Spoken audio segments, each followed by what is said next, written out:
Operation সিন্দুরের পরে প্রথম বঙ্গ সফরে অমিত শাহ সরকারি অনুষ্ঠানের পাশাপাশি যোগ দিচ্ছেন দলীয় অনুষ্ঠানে। নেতাজি ইন্ডোর স্টেডিয়ামে দলীয় কর্মসূচিতে যোগ রয়েছে এবং বিজয় সংকল্প পরিবর্তন সভায় বক্তব্য রাখবেন অমিত শাহ। থাকবেন বঙ্গ বিজেপির শীর্ষ নেতৃত্ব।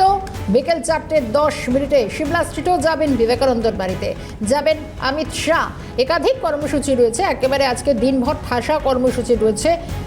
কেন্দ্রীয় স্বরাষ্ট্রমন্ত্রীর গতকালই অর্থাৎ শনিবার রাতেই পা রাখেন শহরে স্বরাষ্ট্রমন্ত্রী। আজ দিনভর ঠাসা কর্মসূচি রয়েছে। প্রথমে সিএফএসএল রাজারহাট ভবনে ইতিমধ্যে পৌঁছে গিয়েছেন অমিত শাহ এবং সেখানেই এই সিএফএসএল বিল্ডিংয়ের আরও একটি উদ্বোধন করার কথাও রয়েছে সেখানে অমিত শাহের, এবং সঙ্গে দলীয় কর্মসূচি রয়েছে, একাধিক কর্মসূচি রয়েছে। খুব গুরুত্বপূর্ণ নেতাজি ইন্ডোরে অমিত শাহের আজকের সম্মেলন। সেখানে বিজেপির মণ্ডল সভাপতি, নতুন জেলা সভাপতিরাও থাকছেন, শীর্ষ নেতৃত্ব থাকছেন।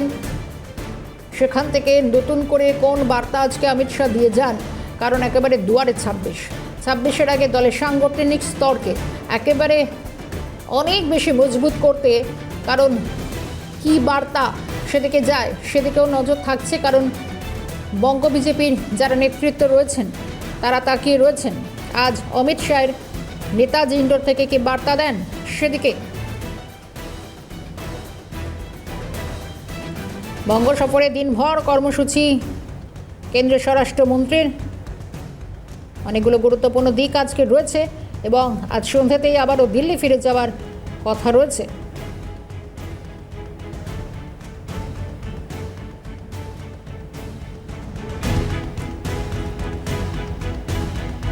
বৃষ্টিস্নাত কলকাতায় গতকাল পা রাখেন অমিত শাহ।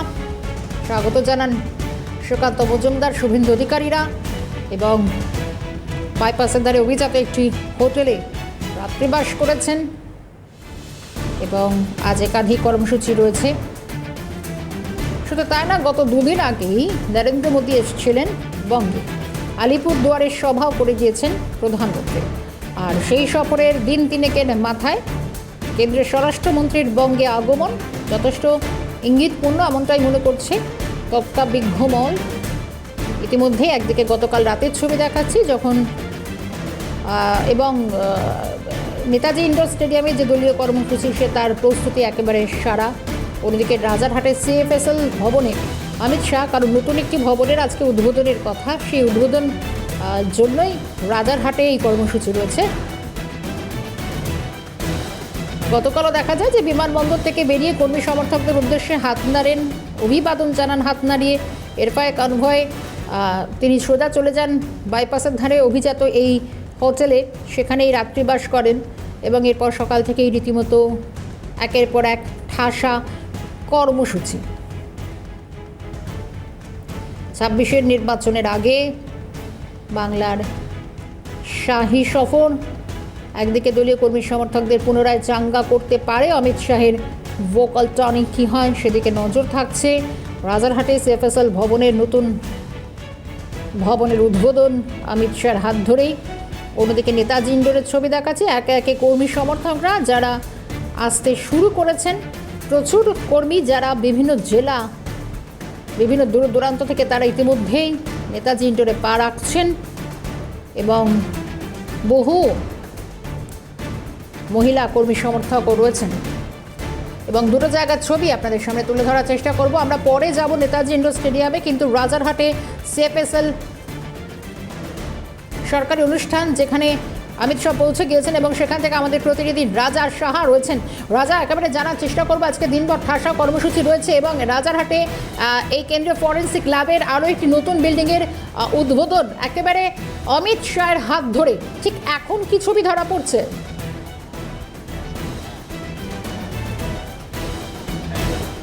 দেখো, এই মুহূর্তে নতুন কোনো ছবি নেই। ছবি কার্যত তুমি দেখতে পাচ্ছ অমিত শাহ এবং তার সঙ্গে সুকান্ত মজুমদার, শুভেন্দু অধিকারী, তারা ভেতরে প্রবেশ করেছেন। তুমি দেখতে পাচ্ছ রাজারহাটের এই সেন্ট্রাল ফরেন্সিক সায়েন্স ল্যাবরেটরির যে নতুন ভবন, এই নতুন ভবনের দ্বারোদ্ঘাটন হবে আজকে এবং ইতিমধ্যেই ঠিক 11:40 অমিত শাহ পৌঁছে গিয়েছেন।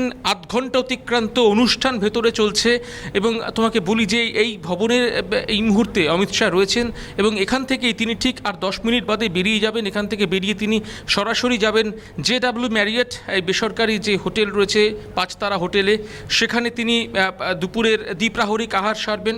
তারপর সেখান থেকে তিনি পৌঁছে যাবেন একেবারে নেতাজি ইন্ডোর স্টেডিয়াম, যেখানে কর্মী সভা করবেন। ইতিমধ্যেই তোমাকে বলি যে ঠিক আধ ঘন্টা অতিক্রান্ত হয়ে গিয়েছে, 30 মিনিট হয়ে গিয়েছে। অমিত শাহ কেন্দ্রীয় স্বরাষ্ট্রমন্ত্রী তিনি CFSL রাজারহাটে CFSL এর নতুন ভবনে এসছেন এবং এখানে তিনি ভেতরে অনুষ্ঠান করছেন। বেশ,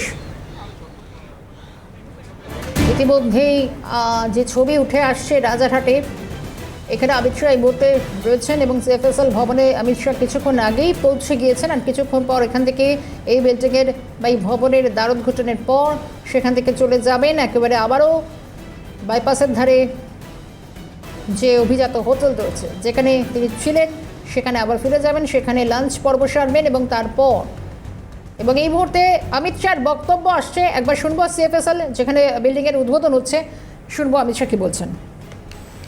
कोलकाता की इस FSL से जुड़े हुए सारे भाई और बहनों, मेरे लिए बड़ा हर्ष का विषय है कि एक विजन के साथ कई सालों से भारत सरकार सुरक्षित, पारदर्शी और evidence based criminal justice system के निर्माण में लगी है। इसमें आज एक और कड़ी जुड़ने जा रही है। पश्चिम बंगाल, झारखंड, बिहार, ओडिशा, असम, सिक्किम और उत्तर पूर्व के सभी राज्यों को evidence based criminal justice system develop करने में एक होलिस्टिक अप्रोच की भूमिका का निर्वहन करने में मदद करेगा। ये सभी राज्यों से, पूरे नॉर्थ ईस्ट से कॉम्प्लिकेटेड केस तो यहां आएंगे ही आएंगे, हर विधा के आएंगे, परंतु इसके साथ साथ हमारे 3 नए आपराधिक न्याय प्रणाली से जुड़े कानून और उसके क्रियान्वयन में एविडेंस का महत्व, फॉरेंसिक साइंस का महत्व और उसका दोषियों को सजा कराने में महत्व, ये तीनों प्रक्रिया को समझाने में, अपनाने में और उसको अंततोगत्वा पुलिस स्टेशन तक पहुंचाने में इस FSL का बहुत बड़ा रोल रहने वाला है। क्योंकि भारत सरकार ने समग्र देश के अंदर एक CFSL का जाला बुनकर 3-3, 4-4 राज्यों के क्लस्टर बनाकर वो 3-4 राज्यों के क्लस्टर की क्रिमिनल जस्टिस सिस्टम को एविडेंस बेस्ड बनाने का एक उपक्रम चालू किया है। अभी तो FSL बनाने का काम है, उसके बाद भारत सरकार का गृह मंत्रालय एक CFSL और इसके अंतर्गत 4-5 राज्यों के क्लस्टर को ये पूरी सिस्टम होलिस्टिक अप्रोच के साथ किस तरह से डेवलप की जा सकती है, इनकी ट्रेनिंग किस तरह से की जा सकती है, इसका अभियोजन में उपयोग किस तरह से किया जा सकता है और सटीक से सटीक नतीजे जल्द से जल्द कैसे प्राप्त हो सकते हैं, ये सारी चीजों को आने वाले 1-2 साल के अंदर हम जमीन पर उतारेंगे। हम जनवरी 26 से एक क्लस्टर अप्रोच से फॉरेंसिक साइंस को थाने तक पहुंचाने का अप्रोच, फॉरेंसिक साइंस के उपयोग को एविडेंस में महत्व देने के लिए हर कोर्ट तक पहुंचाने का एक प्रक्रिया, हर छोटे से छोटे थाने में बैठा इन्वेस्टिगेशन करने वाले व्यक्ति को इसका महत्व समझाने का एक अभियान हम जनवरी 26 से चालू करेंगे और इसके माध्यम से समग्र देश की क्रिमिनल जस्टिस सिस्टम को हम तर्क की जगह एविडेंस बेस्ड बनाएंगे, जिससे संदेह की कोई गुंजाइश नहीं रहेगी, शक का लाभ दोषियों को नहीं मिलेगा और जो पीड़ित है उसको न्याय मिलेगा। ये पूरी प्रक्रिया तभी हो सकती है जब पूरे देश में जितने भी पुलिस स्टेशन है, जितने भी हमारे पब्लिक प्रोसिक्यूटर्स हैं और जितने भी कोर्ट है, वो सब ये पूरी प्रक्रिया का महत्व समझे, इसको अपनाएं और अपने कामकाज में उसको महत्व का स्थान दें। तो सेंट्रल फॉरेंसिक्स लेबोरेटरी का जो जाला बुनना हम चाहते हैं, उसके माध्यम से क्लस्टर अप्रोच से कॉम्प्लिकेटेड केस में विशेषज्ञों की मदद से निर्णय पर पहुंचना तो है ही, परंतु साथ साथ एक पूरी क्रिमिनल जस्टिस सिस्टम की न्याय प्रणाली में आमूलचूल परिवर्तन करना भी है। ये जो 6 एकड़ में लगभग 90 करोड़ सी लागत से CFSL बनी है, इसमें बायोलॉजी, सीरोलॉजी, DNA परीक्षण, केमिस्ट्री, विस्फोटक, विष विज्ञान, narcotics, ballistic, computer science, psychology और फिजिक्स, ये सब डिपार्टमेंट एक साथ चालू होंगे।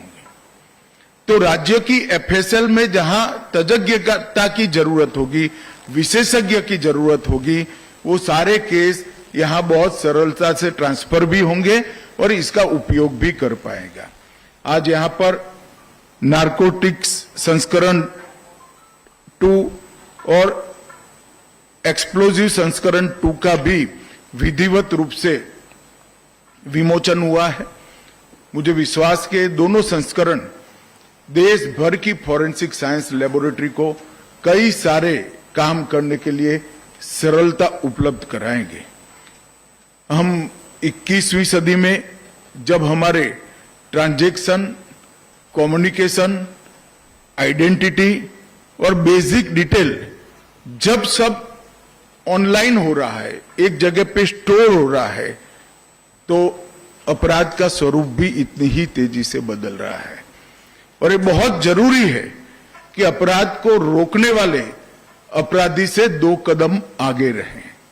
और इसमें अगर हम विज्ञान का उपयोग नहीं करते, स्पष्टता से युक्त कानूनों का उपयोग नहीं करते हैं, तो हम अपराध से 2 कदम आगे नहीं रह सकते। आज एक प्रकार से DNA के माध्यम से मेरी ध्यान में है 20-20 साल पुराने केस में आज सजा होने की शुरुआत हुई है। फॉरेंसिक ऑडिट से बड़े बड़े आर्थिक घोटाले भी अब बाहर आने लगे हैं और एक नए एरा में हमारी क्रिमिनल जस्टिस सिस्टम पहुंच रही है। Mobile forensic, call details analysis, app uses का ट्रेस और साइकोलॉजिकल प्रोफाइलिंग ने एक हमारी आपराधिक न्याय प्रणाली को नए एरा में पहुंचाने में बहुत बड़ा योगदान दिया है। मित्रों, जब मैं यहां आया हूं तब भारतीय न्याय संहिता, भारतीय नागरिक सुरक्षा संहिता और भारतीय साक्ष्य अधिनियम BNS, BNSS और BSA उसको भी जरूर जिक्र करना चाहूंगा। ये भारत के लोगों द्वारा चुनी गई संसद ने भारत के लोगों के संविधान अधिकारों की रक्षा के लिए बनाए कानून।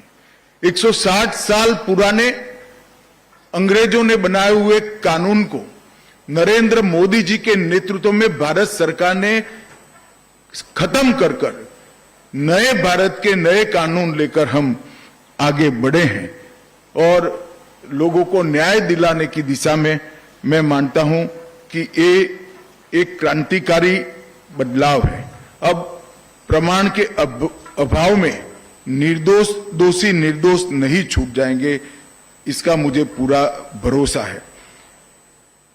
ये कानून में आने वाले 100 वर्षों तक तकनीक में जितनी भी बदलाव आने की संभावनाएं हैं वो सभी को अभी से समाहित कर डेफिनेशंस बनाई गई हैं। क्राइम सीन इन्वेस्टिगेशन, ट्रायल, ये सभी में टेक्नोलॉजी के उपयोग को हमने कानूनी आधार दिया है और 7 वर्ष से ज्यादा 7 वर्ष या 7 वर्ष से ज्यादा जिस दफा में सजा है वो सभी के लिए फॉरेंसिक साइंस की टीम की विजिट को हमने कंपलसरी कर दिया है। नए कानून में हमने टेररिज्म की व्याख्या भी की है। इलेक्ट्रॉनिक साक्ष्य की स्वीकार्यता को भी कानूनी आधार दिया है, जिससे voice logs, digital voice message, कई सारे इलेक्ट्रॉनिक एविडेंस अब सजा कराने के काम में आएंगे। और पुलिस जांच में ऑडियो वीडियो रिकॉर्डिंग, फॉरेंसिक साक्ष्य की वीडियोग्राफी और डिजिटल रिकॉर्डिंग पूछताछ के दौरान इसको भी कानूनी आधार देने का काम किया है। सबसे बड़ी बात इस कानून में न्याय समय पर मिले, इसकी हमने चिंता की है। 60 दिन के अंदर चार्जशीट करने का प्रावधान है और मैं इसको लगातार मॉनिटर कर रहा हूं। लगभग 60% केसों में हमारे लोगों को सालों पुरानी आदत बदलकर अब 60 दिन के अंदर चार्जशीट होने लगा है। ये बहुत अच्छी उपलब्धि।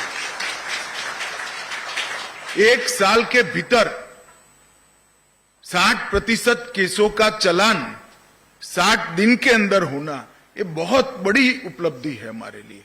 और जो विशेष प्रकार के केस है, इसमें 90 दिनों में ट्रायल पूरा किया जाएगा। ट्रायल इन एब्सेंसिया, उससे देश छोड़कर भगोड़ा होकर विदेश में बैठकर अपराध कर कानून की रीच के बाहर जो रहते थे, उनकी अनुपस्थिति में भी ट्रायल हम करेंगे, उनको सजा भी सुनाएंगे और सजा सुनाने के बाद अंतर्राष्ट्रीय समझौतों का उपयोग कर उनको वापस लाने का भी हम काम करेंगे। यहाँ पर जो कोई भी पीड़ित है, उसको फोन पर सभी प्रकार की सूचनाएं समय समय पर उपलब्ध होगी और उसको थाने के चक्कर न लगाने पड़े, इसकी हमने बहुत बड़ी व्यवस्था की है। और आज मैं बहुत फख्र के साथ कह सकता हूं कि 17,184 थाने सभी के सभी CCTNS से जुड़े हुए हैं, ऑनलाइन है और सभी का डेटा एक साथ जनरेट हो। और ये मॉनिटरिंग जो भारत सरकार का गृह मंत्रालय कर रहा है, वो भी ऑनलाइन ही कर रहा है। इससे मालूम पड़ता है कि कितना बड़ा बदलाव हम बहुत कम समय में लेकर आए हैं। और फॉरेंसिक्स जांच की जो हमने कानूनी वैधता तय की है, इसमें हमें फॉरेंसिक्स एक्सपर्ट्स भी चाहिए और सुविधाएं भी चाहिए। तो हमने भारत सरकार की ओर से हर जिले में एक फॉरेंसिक मोबाइल वाहन के लिए हर राज्य को सहायता ऑफर की है और करीब करीब ये पूरे देश भर में फैल रहा है। कई राज्यों ने एक FIR का संख्या देखकर उन्होंने अपने आप बढ़ाए हैं और इसके साथ हमने दूरदर्शिता के साथ कानून 24 में आया, 20 में हम नेशनल फॉरेंसिक साइंस यूनिवर्सिटी की स्थापना कर चुके थे और अब 16 परिसर स्वीकृत हो चुके हैं, 7 स्थापित हैं, 8वां भी नागपुर में अस्थायी कैंपस में शुरू हुआ और बाकी के 8 प्रोसेस में हैं। और इसके अलावे 10 अतिरिक्त परिसर, मतलब 26 परिसर करीब करीब हर बड़े राज्य में एक NFSU की कॉलेज हम बनाएंगे, जिससे ट्रेन मैन पावर मिले। इसको बारीकी से अगर कोई स्टडी करे तो ये 26 परिसर से 36,000 विद्यार्थी डिप्लोमा, डिग्री और PhD के साथ बाहर निकलेंगे और हमारी रिक्वायरमेंट साल की 30,000 तक की है। तो एक प्रकार से जितनी रिक्वायरमेंट है, इतना ट्रेन ह्यूमन रिसोर्स बनाने का काम हम एडवांस में ही समाप्त कर चुके हैं। और मुझे विश्वास है कि सारे बच्चे जो बाहर निकलेंगे वो एक नई ऊर्जा के साथ, नए विश्वास के साथ हमारी आपराधिक न्याय प्रणाली को कंट्रीब्यूट करेंगे। मैं CSFL की बात करूं तो CFSL पुणे बायोलॉजी और केमिकल फोरेंसिक्स में बहुत आगे बढ़ चुका है। CFSL भोपाल गुवाहाटी और जम्मू वो भी अच्छे तरीके से एक्टिवेट हो चुके हैं। CFSL चंडीगढ़ DNA टेस्टिंग के लिए आज दुनिया की सबसे आधुनिक फॉरेंसिक लेबोरेटरी के समकक्ष है और NCFL हैदराबाद डिजिटल युग में जितने भी अपराध होते हैं इसके विश्लेषण के लिए हमने बहुत सक्षम बनाया है। 1300 करोड़ से अधिक लागत से NFSU के और 9 कैंपस बनेंगे और 860 करोड़ की लागत से नई 7 सेंट्रल फॉरेंसिक साइंस लेबोरेटरी बनाएंगे जो उत्तर प्रदेश, छत्तीसगढ़, उड़ीसा, राजस्थान, तमिलनाडु, केरल और बिहार में होगी। तो एक प्रकार से देश भर में राज्यों की फॉरेंसिक साइंस की फैसिलिटी को एक सपोर्ट बेस बनाने का काम भारत सरकार के गृह मंत्रालय ने कर दिया है। में आपके महत्वपूर्ण रोल को समझकर आप देश के अंदर संविधान का राज करने में आप मदद करेंगे, ऐसा भरोसा भी करता हूं। वंदे मातरम।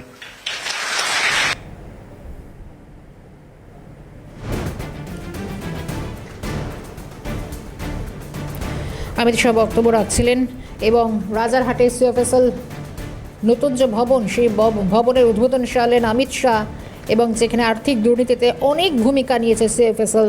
এখন অপরাধের ধরন অনেকটা বদলেছে, শুধু তাই নয়, ক্রাইম সিন অপরাধ বা ঘটনাস্থল সেটা পর্যবেক্ষণ, সেখান থেকে প্রমাণ তথ্য প্রামাণ্য কালেক্ট করা, সংগ্রহ করা, সঙ্গে তদন্ত, সবটাতেই অন্তত CFSL-এর একটা মারাত্মক ভূমিকার কথা অবদান তুলে ধরলেন অমিত শাহ। অপরাধীদের ধরতেও অন্তত CFSL-এর যে কার্যকরী ভূমিকা রয়েছে সেটা অন্তত স্পষ্ট করলেন। বেশ কিছু ঘটনা প্রসঙ্গ উত্থাপন করলেন অমিত শাহ। একাধিক কর্মসূচি নিয়ে অন্তত আজ রয়েছেন শহরে। ঠাসা কর্মসূচিতে কেন্দ্রীয় স্বরাষ্ট্রমন্ত্রী। এরপর আবারও তিনি ফিরে যাবেন বাইপাসের ধারে একটি যে অভিজাত হোটেলে তিনি সেখানে ছিলেন, রাত্রিবাস করেছেন। সেখানে তিনি দুপুরের খাবার বা মধ্যাহ্নভোজ সারবেন। এরপর তিনি নেতাজি ইন্ডোরে যাবেন, সেখানে দলীয় কর্মীদের সঙ্গে বিশেষ সম্মেলনে যোগ দেবেন। অমিত শাহর ভোকাল টনিং কী হয় সেদিকেও নজর থাকছে, কারণ খুব স্বাভাবিকভাবেই একদিকে রাজারহাটে CFSL ভবনে অমিত শাহ, অন্যদিকে নেতাজি ইন্ডোরে যখন যাবেন, কারণ সেখানেও প্রস্তুতি প্রায় একেবারেই পুরো সারা, এবং সেখানেও কর্মী সমর্থকরা যারা উৎসাহ উদ্দীপনায় অপেক্ষা করছেন শাহী বার্তা আজ কি উঠে আসে।